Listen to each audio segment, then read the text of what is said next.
चलिए आज हम लोग संस्कृत अनुवाद के बारे में अध्ययन करेंगे।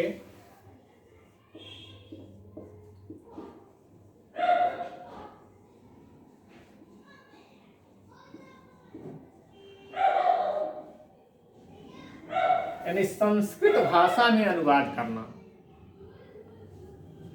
तो अनुवाद जानने के लिए सबसे जरूरी है कि कुछ नियम है, उस नियम को जानना जरूरी है। नियम जानेंगे उसके बाद अनुवाद आपके लिए आसान हो जाएगा।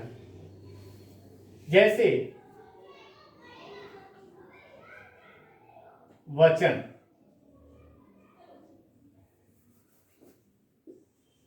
वचन का ज्ञान होना जरूरी है। वचन तो संस्कृत में तीन तरह के वचन होते हैं। यानी वचन जो होते हैं वह तीन होते हैं। यानी वचन तीन होते हैं। कौन कौन? एक वचन,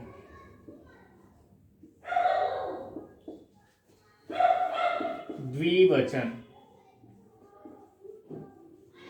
और बहुवचन।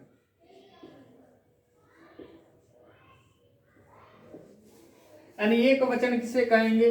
जिससे किसी एक वस्तु का बोध हो उसे हम एक वचन कहेंगे। जैसे एक कुर्सी, एक पेन, एक बल्ब, एक पंखा। तो जहां एक वस्तु का बोध हो उसे हम एक वचन, जहां दो वस्तुओं का बोध हो उसे द्विवचन, और जहां दो से अधिक वस्तुओं का बोध हो उसे हम बहुवचन कहते हैं। अब पुरुष देख लेते हैं। पुरुष, संस्कृत में पुरुष तीन प्रकार के होते हैं। प्रथम पुरुष, प्रथम पुरुष, दूसरा मध्यम पुरुष और तीसरा उत्तम पुरुष।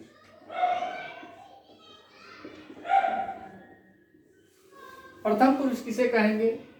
तो प्रथम पुरुष हम उसे कहेंगे जिसके बारे में बात किया जाता है। जैसे सह, तौ, ते, ये प्रथम पुरुष है। सह मने वह, तौ मने वे दोनों, और ते मने वे सब। या किसी का नाम रमेश, गणेश, मोहन, राकेश, ये नाम अगर है तो भी प्रथम पुरुष में आएंगे। ठीक। मध्यम पुरुष कौन होता है? जिससे बात की जाती है वह मध्यम पुरुष होता है। जैसे त्वम, युवाम, यूयम। त्वम मने तुम,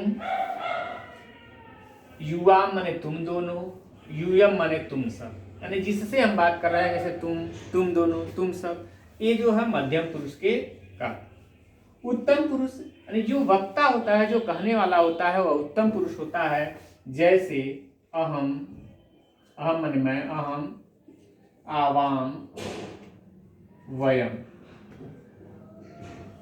अहम, आवाम, वयम। अहम मने मैं, आवाम मने हम दोनों, अवयम मने हम सब। तो ये देखिए वचन पुरुष, और एक है लिंग। लिंग, संस्कृत में तीन प्रकार के लिंग भी होते हैं। कौन? पहला है पुल्लिंग,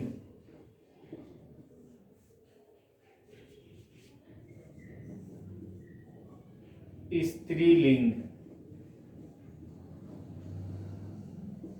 नपुंसक लिंग।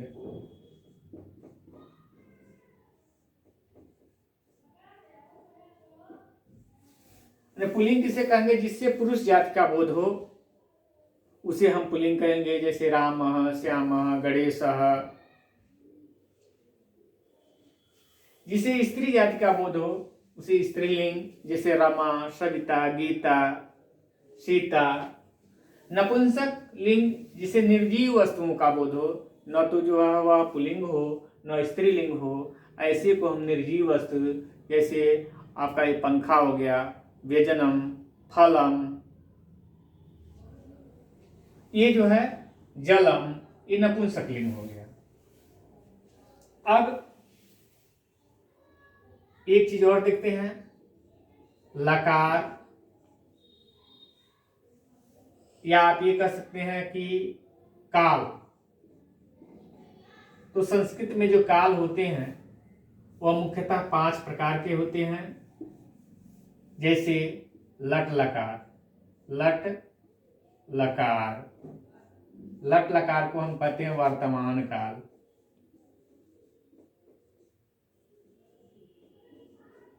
लट लीट लकार, इसको हम भविष्यत काल।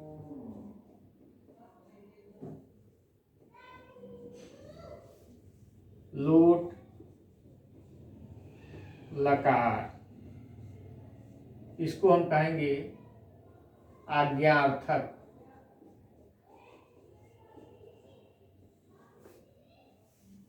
लंग लकार,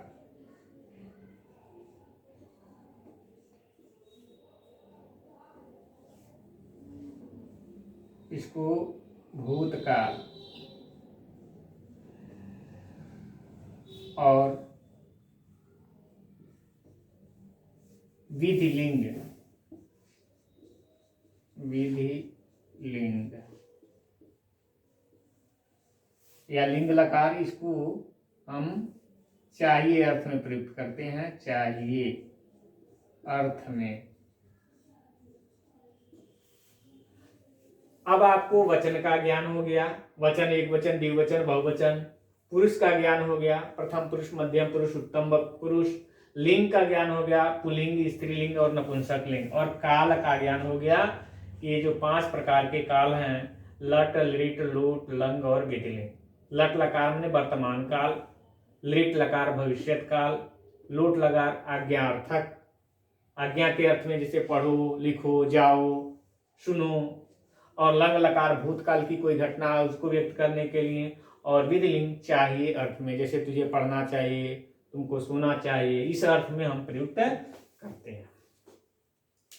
अब देखते हैं हम लोग कैसे अनुवाद बनाते हैं। इतना तो बहुत जरूरी है, चाहे तो आप इसका शॉर्ट स्क्रीन भी ले सकते हैं।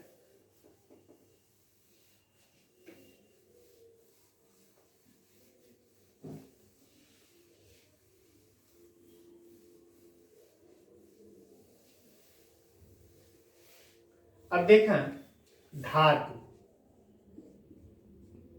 धातु माने होता है, ये संस्कृत में धातु कहा जाता है और हिंदी में इसको कहा जाता है क्रिया, और अंग्रेजी में वर्ब। यानी धातु संस्कृत में, हिंदी में क्रिया, अंग्रेजी में वर्ब, उसी को कहा जाता है। जैसे अगर मान लीजिए पठ धातु है, पठ धातु, पठ माने क्या होता है, पढ़ना। पठ धातु का रूप हमको लट लकार में चलाना है, लट लकार। लट लकार माने अभी बताए हैं वर्तमान काल। तो कैसे चलाएंगे, तो सबसे पहले ऐसे लिखेंगे, प्रथम पुरुष, यानी यहां लिखेंगे पुरुष, यहां लिखेंगे वचन, पुरुष, यहां एक वचन, द्विवचन, और यहां बहुवचन।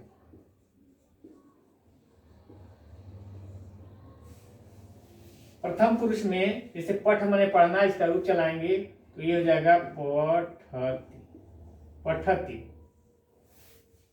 द्विवचन में पठतः, बहुवचन में पठन्ति।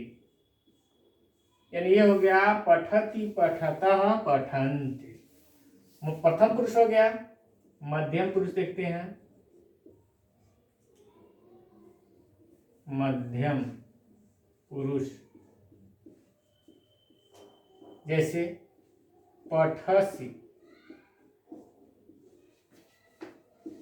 पठथः, पठथ, पठसि, पठथः, पठथ। उत्तम पुरुष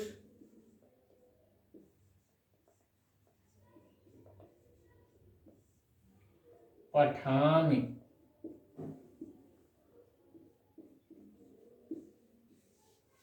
पठावः, पठामः।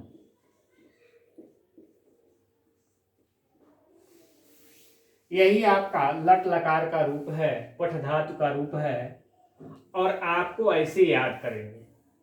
पठति पठतः पठन्ति, पठसि पठथः पठत, पठामि पठावः पठामः। अब जैसे हम कहें कि वह पढ़ता है, अगर ये अनुवाद आ जाए कि वह पढ़ता है, अनुवाद करना है, तो सबसे जरूरी है कि हमको सब्जेक्ट यानी कर्ता की पहचान करना है। कर्ता किस तरह का है, यानी प्रथम पुरुष का है कि मध्यम पुरुष का है कि उत्तम पुरुष का है।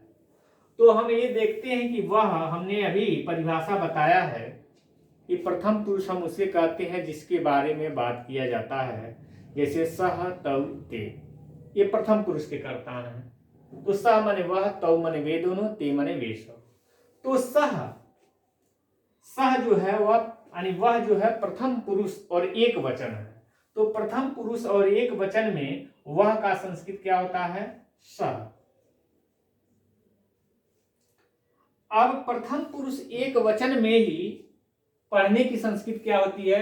तो प्रथम पुरुष वाले लाइन में जाएंगे और वचन वाले में एक वचन में, तो आप आएंगे तो ये पठति, यानी ये हो जाएगा सह पठति।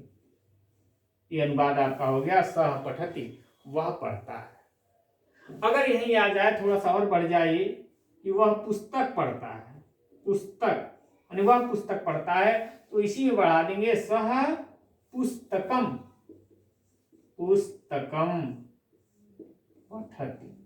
क्योंकि संस्कृत में जो कर्म होता है वो हमेशा द्वितीय विभक्ति में होता है, तो सह पुस्तकम पठति, वह पुस्तक पढ़ता है।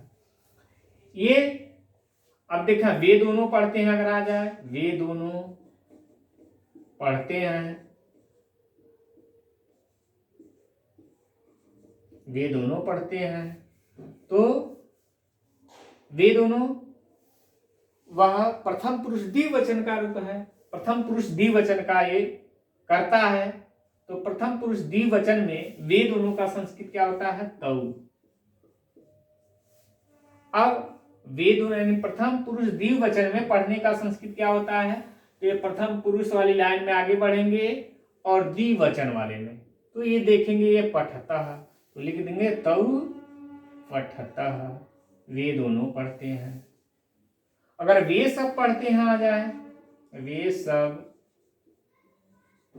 पढ़ते हैं, तो वे सब का संस्कृत क्या हो जाएगा? ते। और यह ते चूंकि प्रथम पुरुष बहुवचन है, इसलिए प्रथम पुरुष बहुवचन में पढ़ने का संस्कृत क्या हो जाएगा? पठन्ति, ते पठन्ति, वे सब पढ़ते हैं। अब देखें, ये तो हमने आपको प्रथम पुरुष का बता दिया। अब मध्यम पुरुष में देख लेते हैं, जैसे तुम पढ़ते हो, तुम पढ़ते हो, तो तुम, सबसे पहले तुमको देखेंगे कौन सा पुरुष है और वचन कौन है।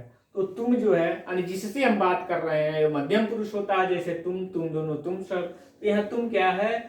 एक ही व्यक्ति है जिससे हम बात कर रहे हैं। तुम पढ़ते हो, तो तुम क्या है? प्रथम पुरुष, सॉरी, तुम जो है मध्यम पुरुष एक वचन का करता है, तो इसका संस्कृत क्या हो जाएगा?